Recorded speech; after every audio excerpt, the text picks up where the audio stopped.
Morning বন্ধুরা, দেখো আজকে কি রান্না করবো। আজকে দেবো, দেখো ডিম সেদ্ধ করে নিয়েছি, ডিম দিয়ে আলু দিয়ে ঝোল করব। আজকে ডিমগুলো আগে দেখো ভেজে নেব।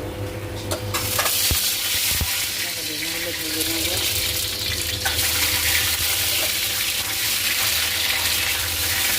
দেখো ডিমটা ভেজে তুলে রেখেছি, এবার আলুগুলো কড়াই দিয়ে দিচ্ছি।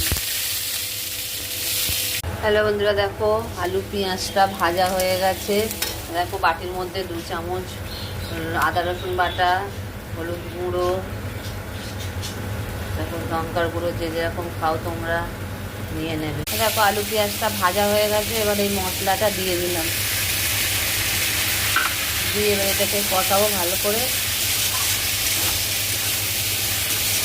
কষিয়ে নিই। তারপরে দেখো এটা কষানো হয়ে গেছে, এবার জল দিয়ে দিচ্ছি, দিয়ে চাপা দিয়ে দেবো। দিলেই রেডি হয়ে যাবে।